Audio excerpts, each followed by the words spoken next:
అనంతపురం జిల్లా కళ్యాణదుర్గంలో ఖరీఫ్ 2026 రాయితీ వేరుశనగ విత్తనాల పంపిణీ కార్యక్రమం జరిగింది। ఈ కార్యక్రమంలో ఎమ్మెల్యే అమిలినేని సురేంద్రబాబు, మంత్రి అచ్చెన్నాయుడు పాల్గొని రైతులకు విత్తనాలు పంపిణీ చేశారు। 5000 మంది రైతులు విత్తనాల కోసం నమోదు చేసుకున్నారని, ఇప్పటికే 2200 క్వింటాల వేరుశనగ విత్తనాలు అందుబాటులో ఉన్నాయని తెలిపారు।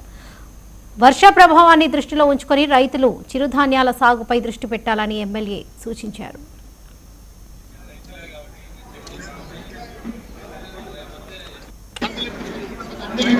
మనం ఎందుకంటే మనం ముఖ్యంగా మన ప్రభుత్వం వ్యవసాయం ఎవరైతే ఉన్నారో వ్యవసాయం పైన రకరకాలుగా అన్ని ప్రోత్సాహకాలను కూడా ఇస్తున్నాము। ఇప్పుడు ట్రాక్టర్లు కూడా వస్తున్నాయి।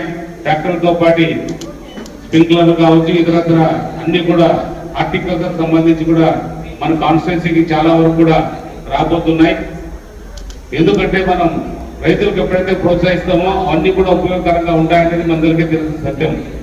గడిచిన 5 ఏళ్ళు 19 నుంచి 24 వరకు కూడా ఏ ఒక్క రైతుకు కూడా ఒక స్ప్రింక్లర్ కావచ్చు లేదా ఇతరత్ర వస్తువులు ఏవి కూడా ఇవ్వకపోవడం, లాస్ట్ కి కరెంటు మోటార్లు సప్లై చేస్తూ కూడా రైతులకు ఇవ్వాల్సిన మోటార్లు కూడా అమ్ముకొని ఆనాటి మంత్రి, నేటి మాజీ మంత్రి రకరకాలుగా రైతులు కూడా ఇబ్బంది పెట్టే కార్యక్రమాలు చేశారు। చాలా చోట్ల మోటార్లు కూడా రాకుండా అక్కడికక్కడే అమ్ముకోవడం జరిగింది।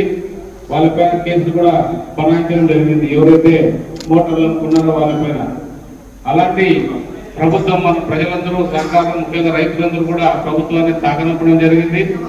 ఇప్పుడు మన ప్రభుత్వం వచ్చింది, రైతు ప్రభుత్వం వచ్చింది, అన్ని విధాలుగా రైతుకు ప్రోత్సాహం